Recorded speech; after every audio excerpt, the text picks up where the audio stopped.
பூர்வ உலகத்தை அவர் என்ன செய்யல, தப்ப விடல. பூமி சகிக்க மாட்டேங்குதுங்க. மனுஷன் நடந்தா, நீ தேவ பக்தி இல்லாதவனா நடந்தா, இன்னும் பாவத்துல இருந்தா, அக்கிரமத்துல இருந்தா, இப்படியே இந்த பூமி உன்னை சகிக்கும் நினைக்காத. ஜெபம் ரொம்ப முக்கியம். ஆண்டவர் சொல்றாரு, ஜெபம் பண்ணுவதற்கு ஜாக்கிரதையா இருக்க வேண்டும்.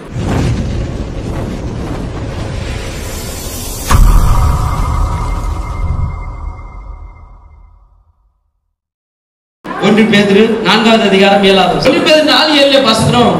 எல்லாவற்றுக்கும் முடிவு சமயமா இருக்கிறது, அதனால் தெளிந்த புத்தியுள்ளவர்களாய் இருந்து ஜெபம் பண்ணுவதற்கு ஜாக்கிரதையா இருங்கள் என்று கர்த்தருடைய வார்த்தை சொல்கிறது. ஆமென். சொல்கிறார், எல்லாவற்றுக்கும் முடிவு சமயமா இருக்கிறது, எல்லாவற்றுக்கும் முடிவு சமயமா இருக்கிறது, அதனால் ஜெபம் பண்ண நீங்க ஜாக்கிரதையா இருக்க வேண்டும் என்று சொல்கிறார். ஜெபம் பண்ணுவதற்கு ஜாக்கிரதையா இருக்க வேண்டும். ஏன்னா எல்லாவற்றுக்கும் என்னவா இருக்கான், முடிவு சமயமா இருக்கு. ஐயா, எல்லாவற்றுக்கும் முடிவு எப்படி இருக்கு, ரொம்ப சமயமா இருக்கு. எல்லாவற்றுக்கும் முடிவு சமயமா இருக்கு. முடிவு சமயமா இருக்கிறபடினால ஜெபம் பண்ணுகிற விஷயத்துல ஜாக்கிரதையா இருக்கணும் அப்படின்னு ஆண்டவர் சொல்றாரு.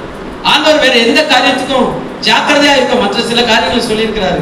மற்ற காரியங்களுக்கு எச்சரிக்கிறத பார்க்கலாம். இந்த ஜெபத்தை குறித்து சொல்லும் போது ஆண்டவர் சொல்றாரு, ஜாக்கிரதையா இருக்கு, ஜாக்கிரதையா இருக்கணும். அப்பதான் நம்ம என்ன செய்ய முடியும், இந்த முடிவு காலத்துல பாதுகாக்கப்பட முடியும், தப்ப முடியும், நம்மை அழைத்த தேவ நோக்கம் நமக்குள்ள நிறைவேறும். அதனால ஜாக்கிரதையா இருக்கணும். ஜாக்கிரதையா இருக்கணும் அப்படின்னா விழிப்போடு இருக்கணும். ஆமென். ஒரு மனிதன் ஒரு மனுஷனை காவல் காத்து வச்சுட்டான்னு வைங்க, அவன் எப்படி இருக்கணும், ஜாக்கிரதையா இருக்கணும். என்ன, எப்போ விழிப்போடு இருக்கணும். எப்போ வேணாலும் என்ன செய்யலாம், என்ன வேணாலும் நடக்கலாம், அதை அவன் பாதுகாக்க வேண்டும். அப்ப அவன் என்ன செய்யணும், மிகவும் விழிப்புள்ளவனா இருக்கணும். 2வது, எந்த சூழ்நிலையிலும் எதற்கும் அவன் ஆயத்தமுள்ளவனா இருக்கணும். எந்த சூழ்நிலையிலும் எதற்கும் ஆயத்தமுள்ளவனா இருக்கணும். அப்படித்தான் விழிப்போடு இருக்க, எப்பவும் விழிப்போடு இருப்போம்ல, அந்த ஜாக்கிரதையோடு ஜெபிக்கிற விஷயத்துல எப்பவும் நீங்க என்ன செய்யணும், பாட்டா இருக்கணும், ஜாக்கிரதையா இருக்கணும், ஜாக்கிரதையா இருக்கணும். 2வது, எப்பவும் ஜெபிப்பதற்கு தயாரா இருக்கும். எந்த சூழ்நிலையிலும் ஜெபம்தான் நம்மை தப்புவிக்கும், ஜெபம்தான் நம்மை பாதுகாக்கும், ஜெபம்தான் நம்மை ஆசீர்வதிக்கும். ஜெபம் ரொம்ப முக்கியம். ஆண்டவர் சொல்றாரு, ஜெபம் பண்ணுவதற்கு ஜாக்கிரதையா இருக்க வேண்டும். தேவனுடைய பிள்ளைகள், தேவனுடைய சபைகள் ஜெபிக்கிற விஷயத்துல மிகவும் ஜாக்கிரதையா இருக்கும். இன்னைக்கு பரிதாபம் என்னன்னு கேட்டீங்கன்னா, ஜெபம் மறக்கப்படுகிற ஒரு நாட்கள்ல வந்திருக்கிறோம், குறைந்து போயிருக்கிற நாட்கள் வந்திருக்கிறோம். இன்னைக்கு சபைக்கு எப்படி பேர் வைக்கிறாங்கன்னா, வர்ஷிப் சென்டர்னு வைக்கிறாங்க. ஆராதனை கூட ஆராதிப்பதற்கு முக்கியத்துவம் கொடுக்குறாங்க. ஆராதனை வேணாமான்னா வேணும், கண்டிப்பா கர்த்தரை ஆராதிக்க வேண்டும், கண்டிப்பா ஆராதிக்க வேண்டும். ஆனா எல்லாமே பேலன்ஸா இருக்கும். ஒன்று இந்த எண்டுக்கு போவாங்க, இல்லை இந்த எண்டுக்கு வரக்கூடாது. எல்லாமே பேலன்ஸா இருக்கும். ஆராதனைக்குன்னு சில நேரங்கள் ஒதுக்கணும், ஜெபத்துக்குன்னு ஒதுக்க வேண்டிய நேரத்துக்கு வரும். ஆனா ஆண்டவர் எப்பயும் ஆராதிக்கிறதுல ஜாக்கிரதையா இரு அப்படிலாம் சொல்லல. ஆனா ஜெபிக்கிற விஷயம் வரும்போது ஆண்டவர் சொல்றாரு, ஜெபம் பண்ணுவதற்கு என்னவா இருக்கு, ஜாக்கிரதையா இருக்கிறது. ஏன் ஜாக்கிரதையா இருக்குன்னா, முடிவு சமயமா இருக்கிறது, முடிவு சமயமா இருக்கிறது, முடிவு சமயமா இருக்கிறபடினால ஜாக்கிரதையா இருக்கணும். வேதத்துல நிறைய காரியத்தை குறித்த முடிவுகளை குறித்து வேதம் சொல்லுது. எப்பவுமே பாத்தீங்கன்னா வாழ்க்கைங்கிறது ஒரு பயணம். இப்ப நம்ம எண்ணத்துல இருக்கிறோம், எல்லாம் காரணம் பயணத்துல இருக்கு. நம்ம ஒரு இடத்துல இருந்து துவங்கி இருக்கிறோம், இப்போது ஒரு இடத்துல நின்றுகிட்டு இருக்கிறோம். சிலர் கொஞ்சம் முன்னாடி நிற்கிறீங்க, கொஞ்சம் பின்னாடி நிற்கிறீங்க. பயணத்தில் எல்லாரும் பயணம் பண்ணிக்கிட்டே இருக்கிறோம். ஆனா ஒரு நாள் கண்டிப்பா என்ன செய்ய போறோம், முடிக்க போகிறோம். நம்முடைய துவக்கம் எப்படி இருக்குங்கிறது முக்கியம் அல்ல, இப்ப இருக்கிற நிலவரம் முக்கியம் தான். ஆனா அதை விட முக்கியம் நம்முடைய முடிவு ரொம்ப ரொம்ப முக்கியம். நம்முடைய முடிவு எப்படிப்பட்டது, நம்முடைய முடிவு மகிமை உள்ளதா இருக்கு, நம்முடைய ஜெயமுள்ளதா இருக்கு. எதற்காக தேவன் இந்த பூமியில நம்ம பிரவேசிக்க பண்ணினாரோ, பிறக்க பண்ணினாரோ, எதற்காக தேவன் ரட்சித்தாரோ, எதற்காக தேவன் சபைக்கு கொண்டு வந்தாரோ, எதற்காக இந்நாள் வரைக்கும் தேவன் நமக்கு போதுமானவராக எபினேசராக இருந்து நடத்தி வருகிறாரோ, அந்த தேவ நோக்கத்தை செய்து முடித்தவர்களாக நீங்களும் நானும் நிற்கணும். நம்முடைய முடிவு எப்படி இருக்கணும், மகிமையாக இருக்கணும். பிழையாங்கிற தீர்க்கதரிசி சொல்கிறான், என் முடிவு அவன் முடிவு போல இருப்பதாக. இஸ்ரவேலை பார்த்து சொல்றான், இஸ்ரவேலின் முடிவு போல என் முடிவு இருக்க மாட்டேங்குது. நம்ம உங்களை பார்த்து சொல்லணும், என்னை பார்த்து சொல்லணும். ஒரு நாள் இந்த ஓட்டம் முடியும் போது வட்டம் சொல்லணும், என்னுடைய முடிவும் இந்த மனுஷனுடைய முடிவு போல இருப்பதாக, இந்த மனுஷன் முடிவு போல இருக்க என் முடிவும் அப்படின்னு சொல்லத்தக்கதாக நம்முடைய முடிவு மகிமையா இருக்க வேண்டும். ஆமென். நம்முடைய முடிவு ஜெயமா இருக்க வேண்டும். ஜெபத்தின் சில தன்மைகளை சமயத்துக்கு தக்கதாக நம்மளோட பேசலாம் நான் நினைக்கிறேன். மத்தேயு 24:3. பின்பு அவர் ஒலிவ மலையின் மேல் உட்கார்ந்திருக்கையில் சீஷரிடத்துல தனித்து வந்து, இவைகள் எப்போது சம்பவிக்கும், உலகத்தின் முடிவுக்கும் உடைய வருகைக்கும் அடையாளம் என்னன்னு கேட்டார். உலகத்துக்கு முடிவு. இன்னைக்கு 3 காரியத்துக்கான முடிவு நெருங்கி நிற்கிறத, வாசல நிற்கிறத, அதனுடைய அருகில நின்று கொண்டிருக்கிறத நீங்கள் நான் உணர வேண்டும். 1, இந்த உலகத்துக்கு முடிவு சமயமா இருக்கு. ஆண்டவராகிய இயேசுவிடத்துல சீஷர்கள் வந்து கேட்கிறாங்க, ஒலிவ மலையில வந்து கேட்கிறாங்க, உம்முடைய வருகைக்கும் உலகத்தின் முடிவுக்கும் உம்முடைய வருகைக்கும் அடையாளங்கள் என்ன அப்படின்னு கேட்கிறாங்க. அப்ப என்ன அர்த்தம்? உலகத்துக்கு ஒரு முடிவு இருக்கு, அதை நீங்க மறந்து போகக்கூடாது. உலகத்துக்கு ஒரு முடிவு இருக்கு, அந்த முடிவு சமயமா இருக்கு. அதுதான் சத்தியம். ஆமென். அந்த முடிவு சமயமா இருந்து கொண்டிருக்கிறது. அப்ப உலகத்துக்கு எப்படியா முடிவு வரும்? இந்த வானம் முடிஞ்சு போகுமா? இந்த பூமி வலித்து போகுமா? இதெல்லாம் முடிவு வந்துருமா? கண்டிப்பா முடிவு வரப்போகுது. அந்த முடிவும் சமயமா என்ன செய்யுது இருக்கு. உலகத்துக்கு ஒரு முடிவு இருக்கு.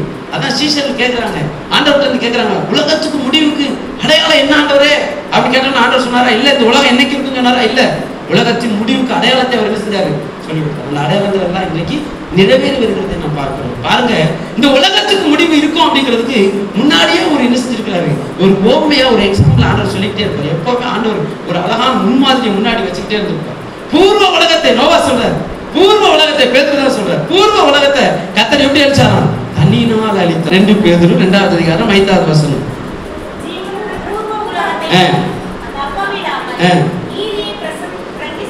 பிரசங்கித்தவனாகிய நோவா முதலான 8 பேரை காப்பாற்றி அபபக்தியுள்ளவர்கள் நிறைந்த உலகத்தின் மேல் ஜலப்பிரளயத்தை வரப்பண்ணி சோதோம் குமாரா என்னும் பட்டணங்களை சாம்பலாக்கி கவிழ்த்து போட்டு ஆக்கினிகளாய் தீர்த்து பிற்காலத்தில் அவபக்தியாய் நடக்கிறவர்களுக்கு அவைகளை திருஷ்டாந்தமாக வைத்திருக்கிறார். நல்லா பாருங்க, பூர்வ உலகத்தை அவர் என்ன செய்யல, தப்ப விடல.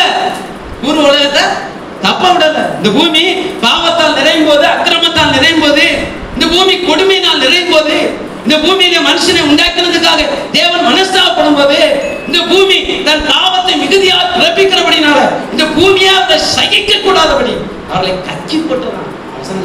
பூமி சகிக்க மாட்டேங்குதுங்க மனுஷனுடைய அக்கிரமத்தை, மனுஷனுடைய மீறுதல்களை, மனுஷனுடைய பொல்லாத வழிகளை. பாருங்க, என்றைக்கும் இல்லாத அளவுக்கு பாவம் என்ன செய்து பெருகிட்டு இருக்கிறத பார்க்கிறோம், அக்கிரமம் பெருகிட்டு இருக்கிறத பார்க்கிறோம், துன்மார்க்கம் பெருகிட்டு இருக்கிறத பார்க்கிறோம். நீங்க யாருக்கு எதுவுமே சொல்ல முடியாது, யார் சொல்றதை கேட்க மாட்டாங்க. எல்லா பூமியிலே மனிதர்கள் தங்களுக்கு வழிகளை தெரிந்து கொடுக்கிறார்கள். ஆதியாகமம் 6வது அதிகாரத்துல நோவாவின் நாட்கள் எப்படி இருந்ததா, அது இருக்கிற ஒரு முக்கியமான பூமியிலே தங்களுக்கு மனிதர்கள் வழிகளை தெரிந்து கொண்டார்கள். இன்னைக்கு பூமியில மனுஷன் தனக்கான வழியை யார் வழி நடக்க மாட்டாங்க. நீங்க சொல்லுங்கன்னா என் வழியில தான் நான் போறோம், யார் வழியும் நடப்பதற்கு தயாரா இல்லை. எல்லாம் கேட்டா சுதந்திரம் சொல்லி பேசுவாங்க. இன்னைக்கு யாரும் அவங்க பூமியில மனிதர்கள் தங்களுக்கு வழிகளை தெரிந்து கொள்கிற காலத்துல ஆமென். அந்த பூர்வ உலகத்தை கர்த்தர் என்ன செஞ்சாரா? தண்ணீனால் அழித்து போட்டு என்ன அந்த வசனம் சொல்கிறது, அபபக்தியாய் நடக்கிறவர்களுக்கு அதை திருஷ்டாந்தமாய் கர்த்தர் வைத்திருக்கிறார். அபபக்தியாய் நடக்கிறாங்களே, தேவ பக்தி இல்லாம நடக்கிறாங்களே, அவங்களுக்கு எல்லாம் எப்படி வச்சிருக்கிறாரா? ஒரு அடையாளமா வச்சிருக்கிறாரு.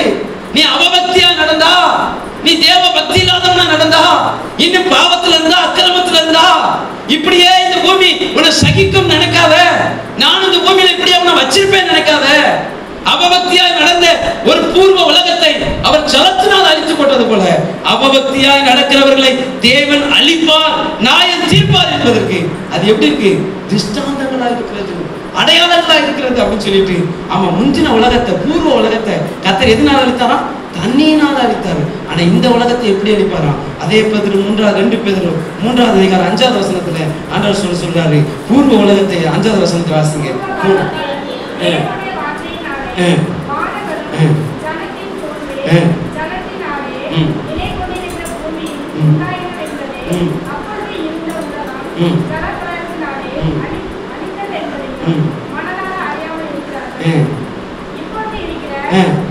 நல்லா கவனிங்க, பூர்வ உலகத்தை எப்படி தீர்மானிச்சாராம்? பூர்வ உலகத்தை தேவனுடைய வார்த்தையினால் வானங்களும் ஜலத்தினின்று தோன்றி ஜலத்தினால நிலை கொண்டிருக்கிற பூமி உண்டாயது என்பதையும், அப்போது இருந்த உலகம் ஜலப்பிரளயத்தினால் அழிக்கப்பட்டது என்பதையும் அறியா மனதாதிருக்கிறார்கள். நல்லா கவனிங்க, ஆண்டவர் சொல்றாரு தன் வார்த்தையினால். என்ன கவனிங்க, அந்த வசனம் சொல்லுகிற 5வது வசனம், தேவனுடைய வார்த்தையினால் வானத்தையும் பூமியையும் தேவன் சிருஷ்டித்தார்.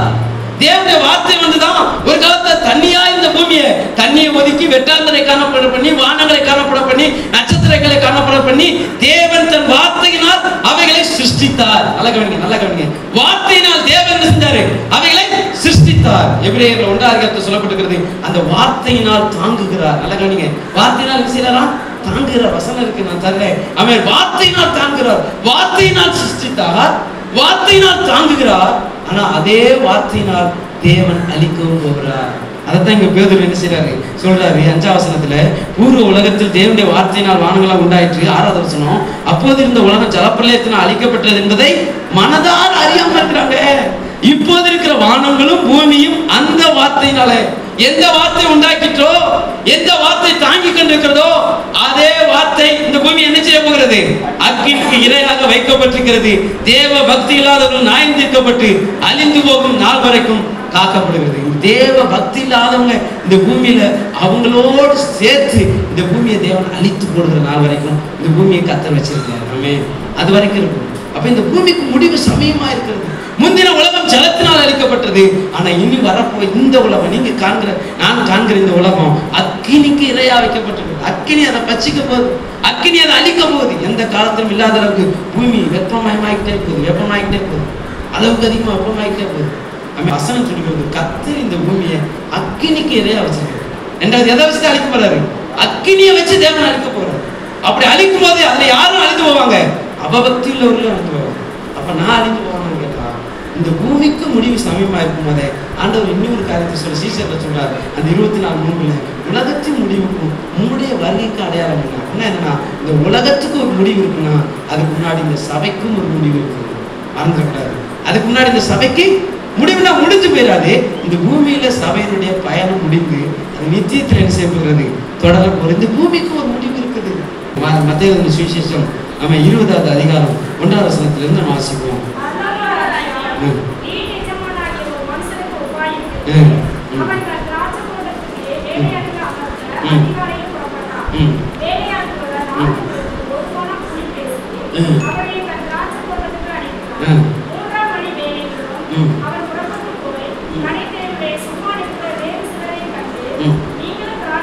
போங்க. இந்த திராட்சை தோட்டம் நீங்க வீட்டுல போய் வாசிங்க. இந்த திராட்சை தோட்டம் சபைக்கு அடையாளமாக சொல்லப்பட்டிருக்கிறது. இந்த 6 மணிக்கு ஆட்களை அனுப்புறார். காலையில 6 மணிக்கெல்லாம் திராட்சை தோட்டத்துக்கு வேலை ஆட்கள் அனுப்புறார். அப்புறம் 9 மணிக்கு ஆட்களை அனுப்புகிறார். மத்தியானம் 12 மணிக்கு வந்து ஆட்களை அனுப்புகிறார்.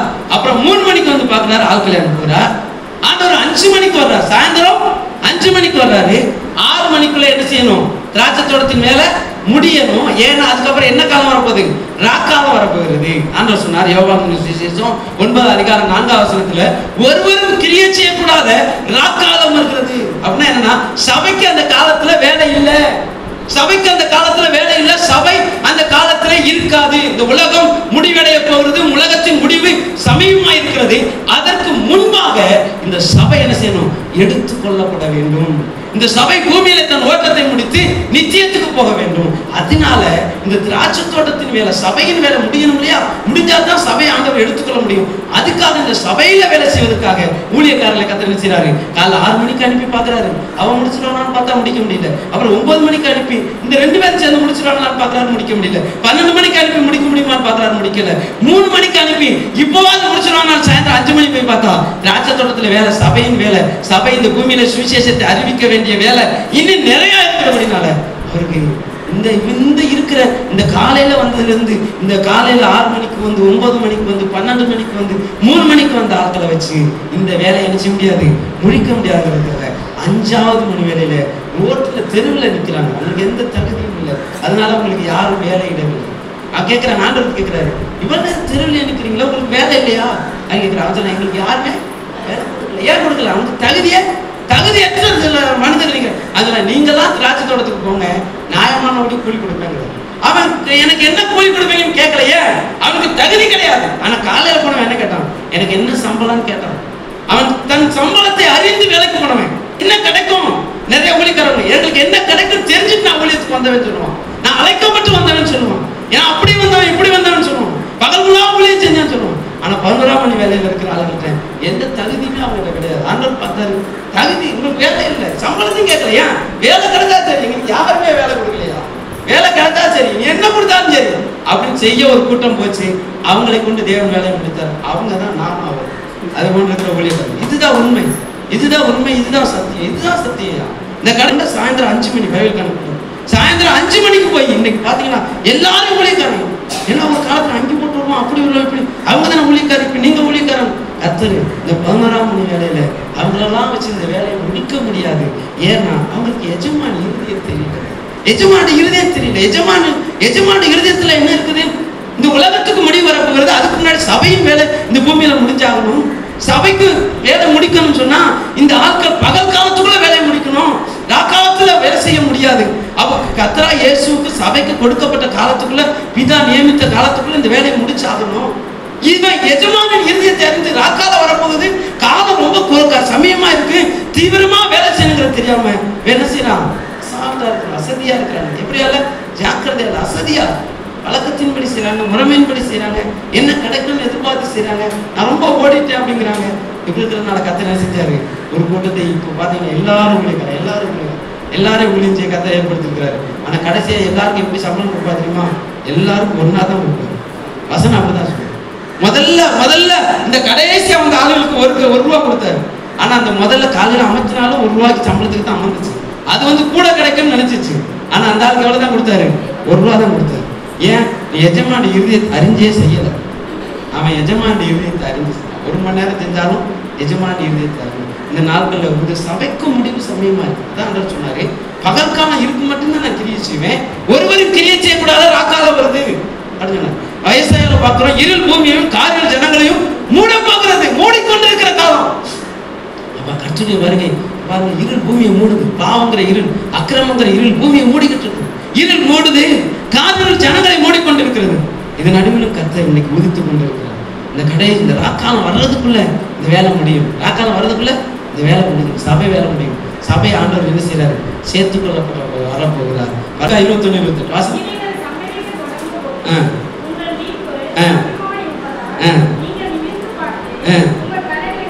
இவைகள் சம்பவிக்க தொடங்கும் போது நிறைய காரியம் சொல்றாரு. யுத்தங்களை அப்படியே ஒவ்வொன்றா சொல்லிட்டு வந்து சொல்றாரு, இவைகள் சம்பவிக்க தொடங்கும் போது உங்கள் மீட்பு சமயமா இருக்கிறபடினால் நிமிர்ந்து பார்த்து உங்க தலைகளை நினைச்சீங்க உயர்த்துங்க.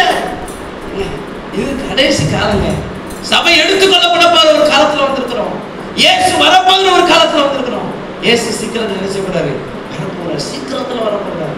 எதற்காக வரப்போறார்? தன் மனவாட்டியாம் சபையை தன்னண்டிலே சேர்த்துக்கொள்ள வரப்போறார். அவர் போனதுக்கு அப்புறம் இந்த பூமி நாய்ந்திருக்கப்பட போகிறது. இந்த பூமி அழிக்கப்பட போகிறது. அக்கினிக்கு இரையா வைக்கப்பட்டிருக்கிறது. அவபக்தியில் அவர்கள் அழிக்கப்பட போகிறார்கள் இந்த பூமியோட சேர்த்து. அதுக்கு முன்னாடி தன் ரத்தத்தினால சம்பாதித்தேன் தன் மனவாட்டி சபையை, தன்னுடைய ஊழியர்களை, விசுவாசிகளை தன்னண்டையிலே சேர்த்துக் கொள்வதற்காக சீக்கிரமாய் வரப்போறார். சொல்றாரு, இவைகளா சம்பவிக்கும் போது உங்கள் மீட்பு சமயமா இருக்கிறபடினால் உங்கள் தலைகளை நிமிர்ந்து பார்த்து என்ன செய்யுங்க? அவரை நோக்கி பாருங்க. இனி பூமியா பார்த்துக்கிட்டே இருக்காதீங்க, இனி உலகத்தையே பார்த்துக்கிட்டு இருக்காதீங்க. என்ன கிடைக்கும், என்ன சம்பாதிக்கலாம், கர்த்தரை பாருங்க. சபைக்கு வாங்க. என்னத்தை வேணாலும் இழங்க, ரட்சிப்பை இழந்துடாதீங்க. எதை வேணாலும் இழங்க, பரிசுத்தத்தை இழந்துடாதீங்க. எதை வேணாலும் இழந்து போங்க. லாசர் மாதிரி கூட பிச்சை எடுத்து கூட சாப்பிடுங்க. தேவனுடைய ராஜ்யத்தை, நித்திய ஜீவனை இழந்து போயிடாங்க. அழைக்கப்பட்டது அதுக்கு. நாமே அவர் வரும்போது வருகையில காணப்படுவதற்கு ஒரு ஆயத்தம். நம்முடைய வருகை சமயமா இருக்கிறது. தலையில நிமிர்ந்து பரலோகத்தை பாருங்க, தேவனுடைய வார்த்தையை பாருங்க, தேவ சமூகத்தை பாருங்க. ஓடுங்க, நீ உலகத்தை பார்க்கணும். கர்த்தரை தேர்வு. உங்களுக்கு தேவையில்லை சந்திப்போம், உங்க குடும்பத்தின் தேவையில்லை சந்திப்போம், உங்க பிள்ளைகளுக்கு தேவையை சந்திப்போம். நாளைக்கு என்ன செய்யும், எதிர்காலத்துக்கு கவலைப்படாது. ஆண்ட சொல்ற கவலைப்படாதுன்னு சொல்ற, கவலைப்படாது. நாளைக்கு கர்த்தரை பார்த்துக்கணும். அப்ப உலகத்துக்கும் முடிவு சமயமா இருக்கிறது, சபைக்கும் முடிவு சமயமா இருக்கிறது. சபை எப்போது தன்னுடைய முடிவை இந்த பூமியில முடிக்க போறது? இயேசுவின் வருகையில. அப்படின்னா என்ன? இயேசுடைய வருகை என்னவா இருக்கு?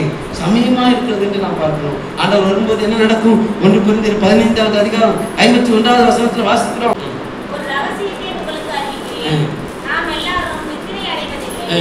ஆகிலும் கடைசி எக்காலம் தொனிக்கும்போது ஒரு நிமிஷத்திலே, ஒரு இமைப்பொழுதிலே நாம் எல்லாரும் ஆமா, கடைசி எக்காலம் தொனிக்கும் போது ஒரு இமைப்பொழுதிலே, ஒரு நொடி பொழுதிலே நாம் எல்லாரும் என்ன செய்வோம்? மறுரூபமாக்கப்பட்டு, ஆமென், ஒரே நிமிஷத்தில் ஒரு இமைப்பொழுதிலே நாம் எல்லாரும் மறுரூபமாக்கப்படுவோம். எக்காலம் தொனிக்க போது மருத்துவர் அழிவில்லாதவர்களாக இருந்திருப்பார்கள். நாமும் மறுரூபமாக்கப்படுவோம். அழிவுள்ளதாகி இது அழியாமையும், சாவுக்கு எதுவாகி இது சாவாமையும் அவன் தரித்துக் கொள்ள வேண்டும். அப்படித்தான் மரணத்தை நாம் ஜெயிப்போம், உலகத்தை ஜெயிப்போம், நாம் பாதாளத்தை ஜெயிப்போம், பாவத்தை ஜெயிப்போம். எல்லாவற்றையும் ஜெயித்து இயேசுவோடு நாம் காணப்படுவோம். இயேசு வரப்போகிறார். இயேசு வரும்போது இயேசு கிறிஸ்துக்குள்ள மரித்தவங்க முதலாவது இருந்திருப்பாங்க. உயிரோடு இருக்க நாம் என்ன செய்வோம்? மறுரூபமாக்க. அப்படியே டிரான்ஸ்ஃபர்மேஷன் நடக்கும். அப்படியே இந்த மனித சரீரத்திலிருந்து மகிமை சரீரத்தை பெற்றுக்கொண்டு என்ன செய்வோம்? மேலே தேவனோட கூட என்ன செய்வோம்? எடுத்துக்கொள்ளப்போம். அப்படின்னா என்னன்னு கேட்டீங்கன்னா, இந்த உலகத்துக்கு முடிவு நல்லா கவனிங்க. 3 காரியம் சொல்றேன். உலகத்துக்கு முடிவு சமயமா இருக்குங்க, சமயமா இருக்குது, சமயமா இருக்குது. ஆமென். கர்த்தர் இன்னைக்கு ஏன் சமயமா இருக்கு, முடியணும். ஆனால் கர்த்தர் ஏன் நிறுத்தி வச்சிருக்காரு தெரியுமா? வசனம் சொல்லுது, பேதுரு அழகா வசனம் சொல்லுது, அவர் வருகிறாருங்கிற வசனத்தை எல்லாரும் கேட்கறாங்க. அவர் வருவார் வருவார்னு சொல்ற வசனத்தை காமிச்சு, இப்படிதான காலம்லாம் சொல்லிக்கிட்டு இருக்கிறீங்க, இயேசு வரப்போகிறார் வரப்போகிறார் வரப்போகிறார் சொல்றீங்க, அவர் வரலையே சொன்ன போது அவங்க எல்லாம் என்ன சொன்னாங்கன்னா, ஆண்டவரோட வசனம் சொல்லுகிறது எல்லாரும் ரட்சிக்கப்படுங்கிறதுக்காக அவர் நீடிய பொறுமையுள்ளவராக எப்படியாவது இந்த சபையின் வேலை முடியும், சபையின் வேலை முடியும். அதுக்காக ஆண்டவர் என்ன செய்யறாரு?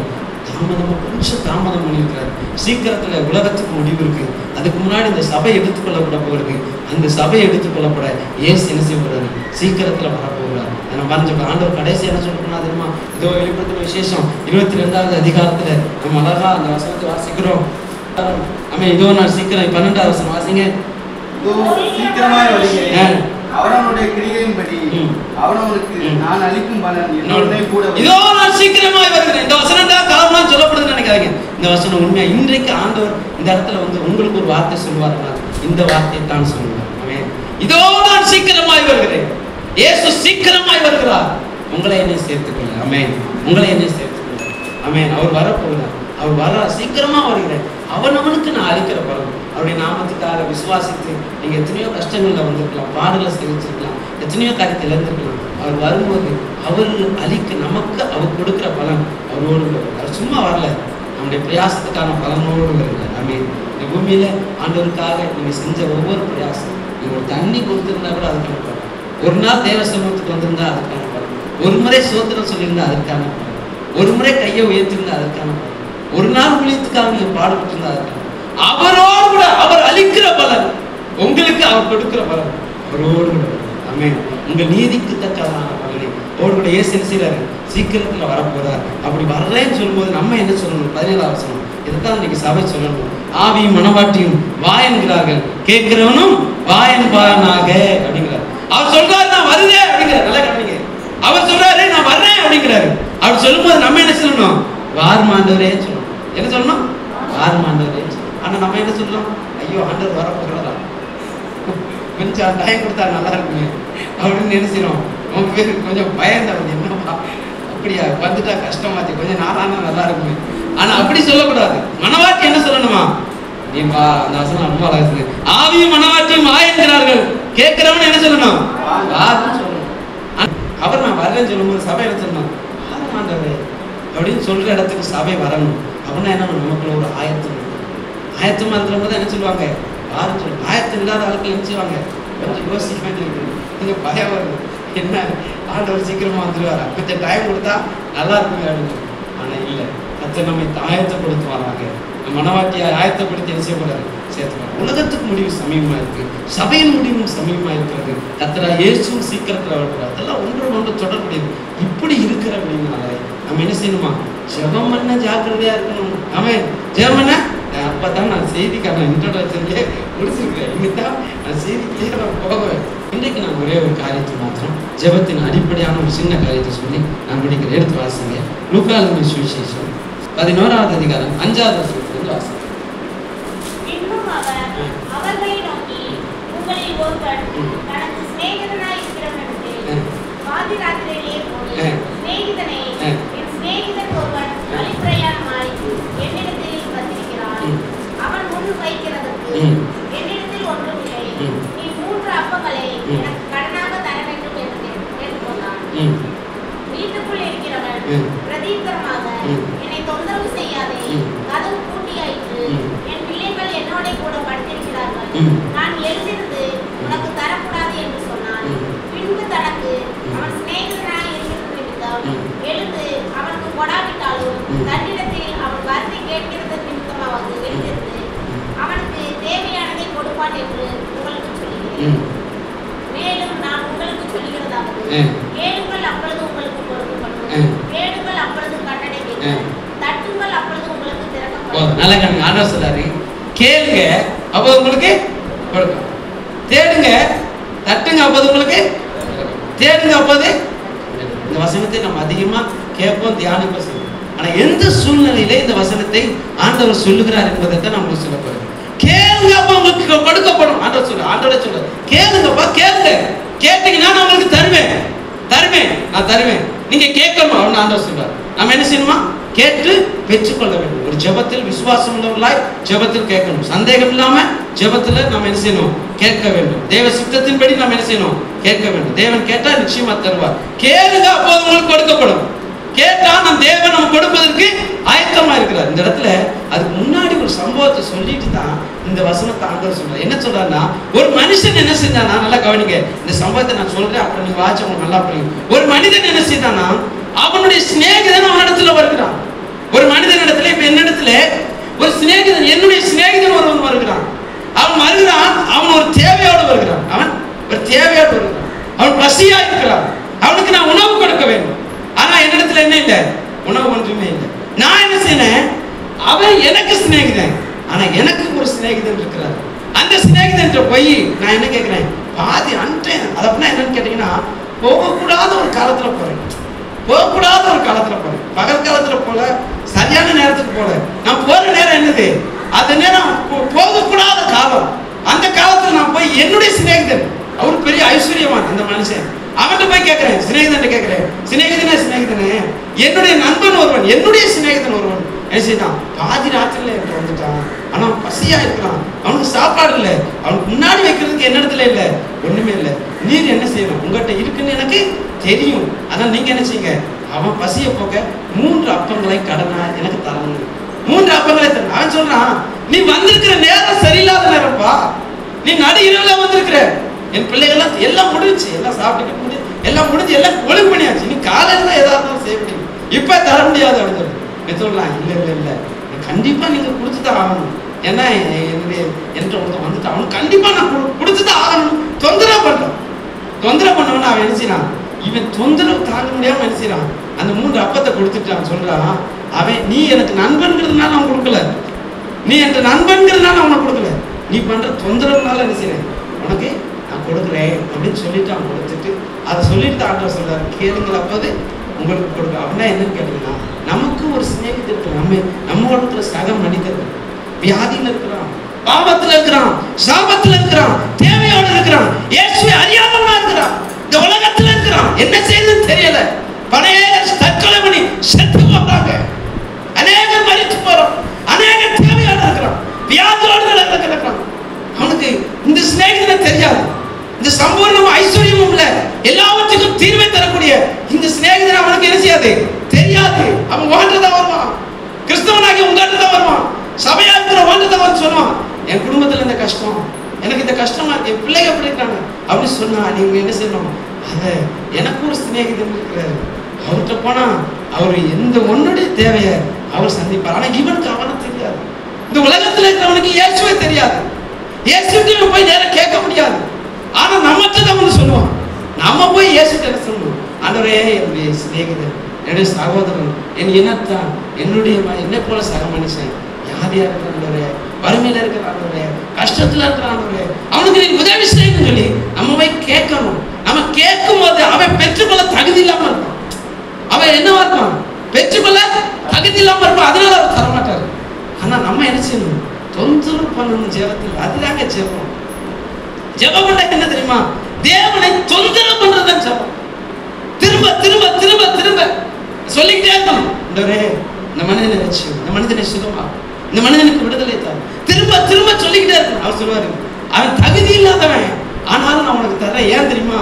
நீ எனக்கு சிநேகிதன்றது கூட கிடையாது, என் பிள்ளை நீ பண்ற தொந்தரவு தாங்க முடியல, அவனுக்கான சுகத்தை வச்சுக்கோ, அவனுக்கான ரட்சிப்பை வச்சுக்கோ, அவனுக்கான மீட்பு வச்சுக்கோ, அவனுக்கான விடுதலையை வச்சுக்கோ அப்படின்னு சொல்லி, இந்த நமக்கு தான் இயேசுவை தெரியும், அவங்களுக்கு இயேசுவை தெரியும், அவங்களுக்கு நம்மளை தான் தெரியும். அவன் நம்மகிட்ட வந்தவன் நீங்க என்ன செய்யக்கூடாது? எங்க வீட்டுல இதை விட கஷ்டம் சொல்லக்கூடாது. நம்ம என்ன செய்யணும்? நம்ம கஷ்டத்தை சொல்ல ஆரம்பிச்சிடும். அவன் பார்த்து நமக்கு எவ்வளவோ பரவாயில்ல ஓடிடக்கூடாது. அவன் நம்ம கஷ்டங்கள் இருக்கலாம், பாடுகிட்டு வந்து சொல்றாங்களா, அன்றவரை இயேசு ஜெபம் பண்ணு, அன்றவர் சொல்லத்தை கொடுப்பாங்க, சபைக்கு வாங்க, உங்களுக்கு தெரிஞ்சதை சொல்லுங்க, உங்களுக்கு எதையாவது. ஆனா வசனம் சொல்லு, பைத்தியமாய் தோன்றுகிற பிரசங்கத்தினால் தேவன் ஜனத்தை ரட்சிக்கிறார். பைத்தியமா தோன்ற பிரசங்கத்தால் ரட்சிப்பார். நீங்க சொல்ற வார்த்தைனால இல்லைங்க ரட்சிப்பு. ஆமென். இயேசு நீங்க சொல்லுங்க, தெரிஞ்சதை சொல்லுங்க, வாங்க சபைக்கு வாங்க, ஜெபம் பண்ணலாம், வாங்க சுகமாயிரும், விடுதலை சொல்லுங்க, அவர் சுகமாக்குவார், அவர் விடுதலை ஆக்குவார், அவர் ரட்சிப்பார். ஆமென். அதுதான் தேவனை தொந்தரவு செய்ய நம்ம போன்ற சக மனிதர்கள் இருக்காங்க. அவங்களுக்காக நம்ம என்ன செய்யணும், ஆண்டவர் தோணும். அதனால ஆண்டவர் லூக்கா 18:1 சொல்றாரு, ஒரு விதவை குறித்து சொல்றாரு, அந்த நியாயாதிபதிட்ட போய் என்ன செஞ்சாலாம், தன் வழக்கை மறுபடியும் மறுபடியும் மறுபடியும் மறுபடியும் சொல்லிக்கிட்டே இருக்கிறா, தொந்தரவு பண்ணுகிறான்.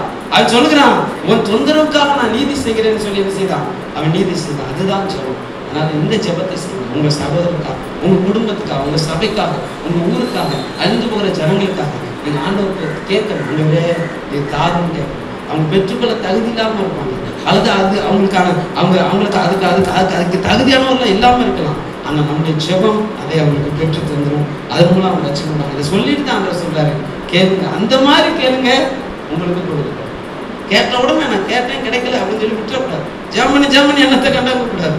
ஆமே, கிடைக்கிற வரைக்கும் ஜெபிக்கணும். ஆமே, கிடைக்கிற வரைக்கும் ஜெபிக்கணும். அதுதான் இன்னைக்கு எலியாவும் காரியத்துல இருந்து பேசலாம்னு இன்னொரு நாள் நான் பேசுறேன். கிடைக்கிற வரைக்கும் ஜெபிச்சுக்கிட்டே இருக்கும், விடக்கூடாது. தொந்தரவு பண்ணணும். ஆண்டவரை தொந்தரவு பண்ணுவது தான் ஜெபம். ஆமே, அப்படி நீங்க தொந்தரவு பண்ணி நீங்க என்ன செய்யணும், நம்ம பெற்றுக்கொள்கிறோமோ இல்லையோ மற்றவர்களுக்கு பெற்றுக்கொள்ளணும். ஆமே, அப்போது உங்களை தேவன் ஆசீர்வதிப்பார். யோபு தன் சிநேகத்திற்காக ஜெபித்தார், அவனுடைய சிறையிருப்பை கர்த்தர் என்ன செஞ்சார், மற்றவங்களுக்காக ஜெபிங்க, உங்க தேவன் தேவை செஞ்சிருப்பார்.